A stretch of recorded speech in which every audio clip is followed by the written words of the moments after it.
Good morning. Let's grab our Bibles and turn to Exodus chapter 11. We're going to do 11 and 12 today. Let's go ahead and jump right in. And Yahweh said to Moshe, I am bringing yet one more plague on Pharaoh and on Mitzrayim. After that, he is going to let you go from here. When he lets you go, he shall drive you out from here altogether. Speak now in the hearing of the people, and let every man ask from his neighbor, and every woman from her neighbor, objects of silver and objects of gold. And Yahweh gave the people favor in the eyes of the Mitzrites. And the man Moshe was very great in the land of Mitzrayim, in the eyes of Pharaoh's servants, and in the eyes of the people. And Moshe said, Thus says Yahweh, about midnight I am going to come into the midst of Mitzrayim, and all the firstborn in the land of Mitzrayim shall die, from the firstborn of Pharaoh, who sits on his throne, even to the firstborn of the female servant, who is beyond the handmill, and all the firstborn of cattle. And there shall be a great cry throughout all the land of Mitzrayim, such as has never been seen, such as has never been or ever shall be again. But against any of the children of Israel, no dog shall move its tongue against man or beast, so that you know that Yahweh makes distinction between Mitzrayim and Israel.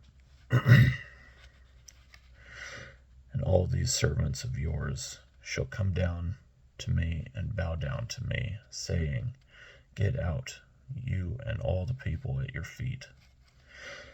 And after that I shall go out. And he went out from Pharaoh in great displeasure. But Yahweh said to Moshe, Pharaoh is not going to listen to you, in order to multiply my wonders in the land of Mitzrayim. And Moshe and Aaron did all these wonders before Pharaoh. However, Yahweh strengthened the heart of Pharaoh, and he did not let the children of Israel go out of his land. Chapter 12, and this one's kind of a long one. And Yahweh spoke to Moshe and to Aaron in the land of Mitzrayim, saying, This new moon is the beginning of new moons for you. It is the first new moon of the year for you. Speak to all the congregation of Israel, saying, On the 10th day of this new moon, each one of them is to take for himself a lamb, according to the house of his father, a lamb for a household. Excuse me.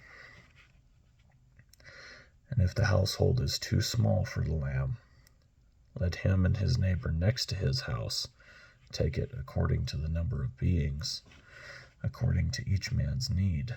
You make your count for the lamb.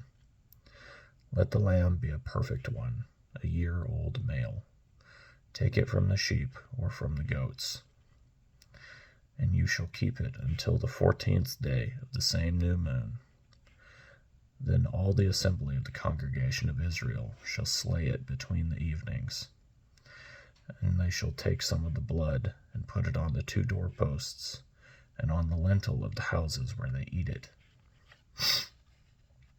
And they shall eat the flesh on that night, roasted in fire, with unleavened bread, and with bitter herbs they shall eat it.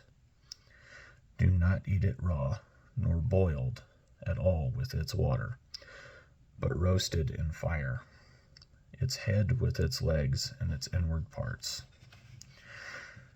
Do not leave of it until morning, and what remains until morning you are to burn with fire. And this is how you eat it: your loins girded, your sandals on your feet, your staff in your hand, and you shall eat it in haste. It is the Pesach of Yahweh, or the Passover.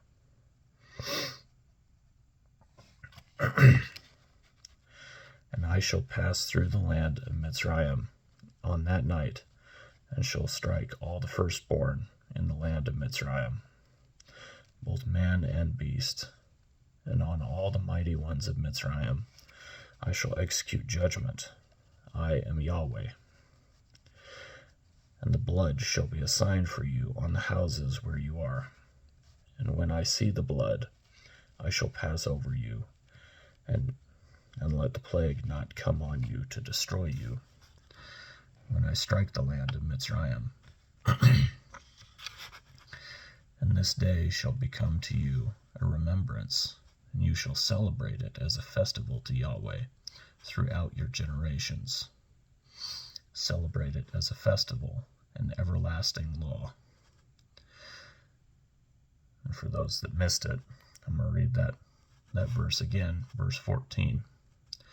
And this day shall become to you a remembrance, and you shall celebrate it as a festival to Yahweh throughout your generations.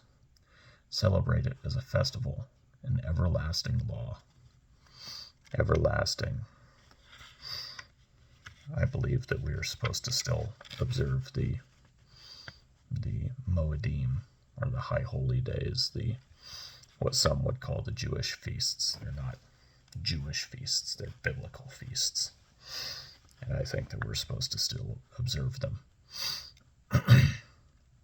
But we get into more of that later, I believe, in Leviticus. Anyway, verse 15. 7 days you shall eat unleavened bread. Indeed, on the first day you cause leaven to cease from your houses.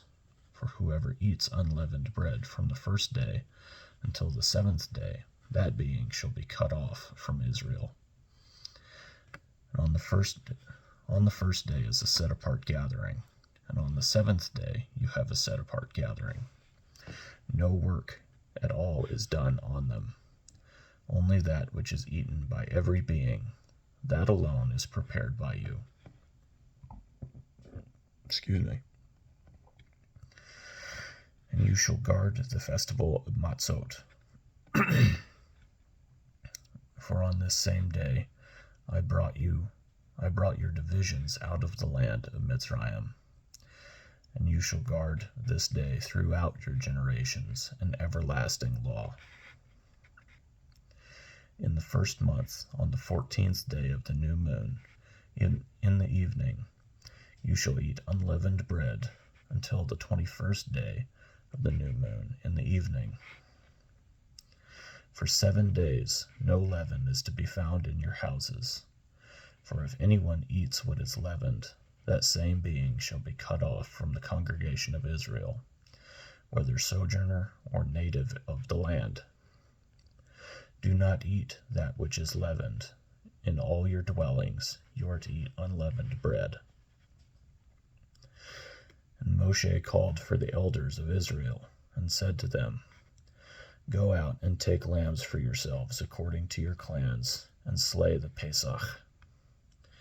And you shall take a bunch of hyssop, and dip it in the blood that is in the basin, and strike the lintel and the 2 doorposts with the blood that is in the basin.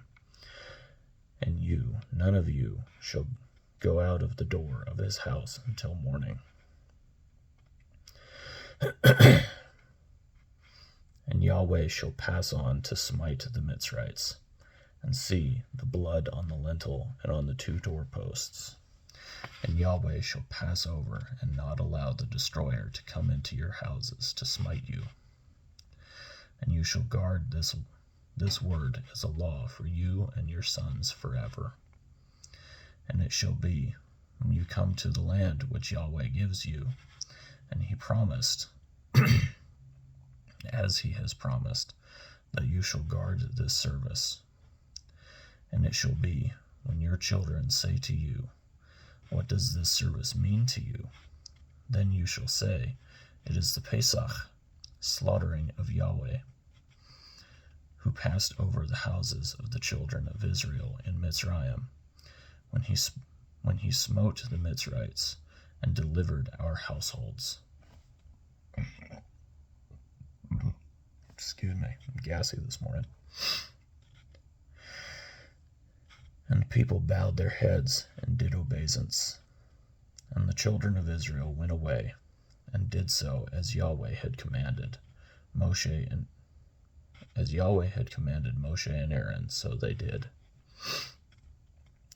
And it came to be at midnight that Yahweh struck all the firstborn of the land of Mitzrayim, from the firstborn of Pharaoh who sat on his throne, to the firstborn of the captive who was in the dungeon, and all the firstborn of livestock. And Pharaoh rose up in the night, he and all his servants, and all the Mitzrites. And there was a great cry in Mitzrayim, for there was not a house where there was not a dead one. Then he called for Moshe and Aaron by night, and said, Arise, go out from the midst of my people, both you and the children of Israel, and go, serve Yahweh as you have said. Take both your flocks and your herds, as you have said, and go. Then you shall bless me too.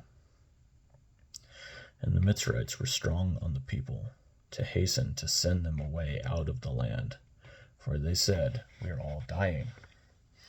And the people took their dough before it was leavened, and having their kneading bowls bound up in their garments on their shoulders.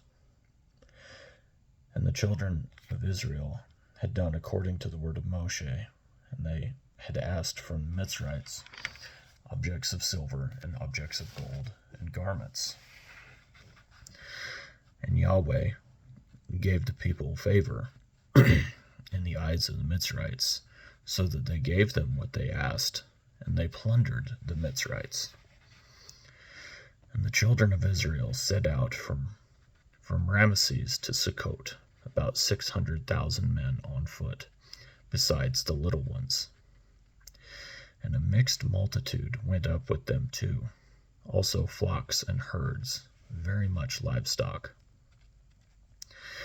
And they baked unleavened cakes of the dough which they had brought out of Mitzrayim, for it was not leavened, since they were driven out of Mitzrayim, and they had not been able to delay, nor had they prepared food for themselves.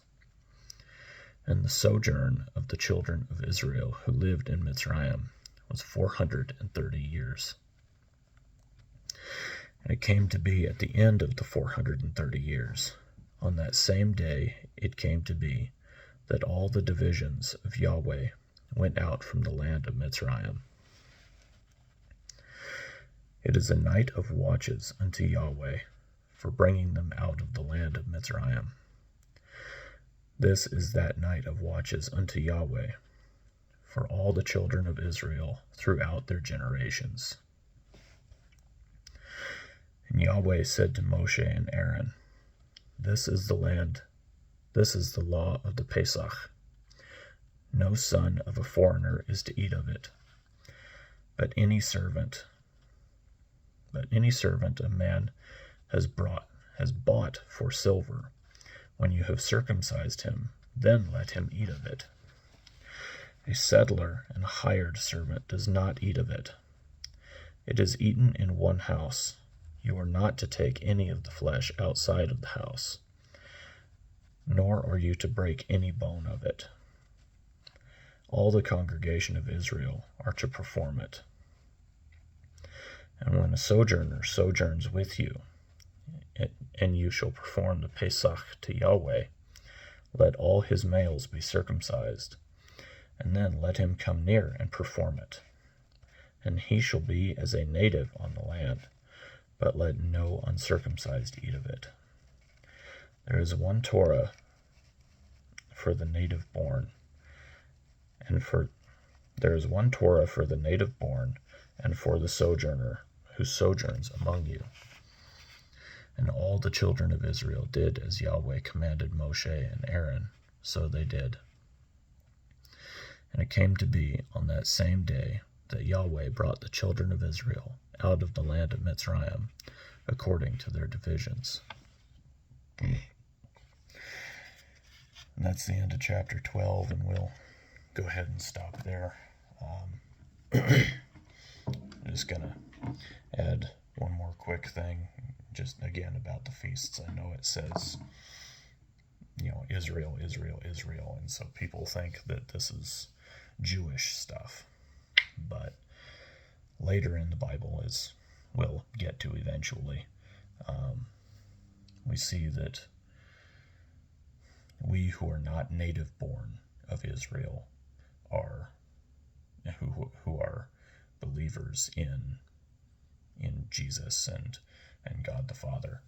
We are grafted in to the tree of Israel, and so this stuff applies to us too. It's not just old context for the New Testament. It's not old Jewish stuff that we don't have to do anymore. This stuff still applies to us. So, anyway, thanks for watching. Hope you join us next time.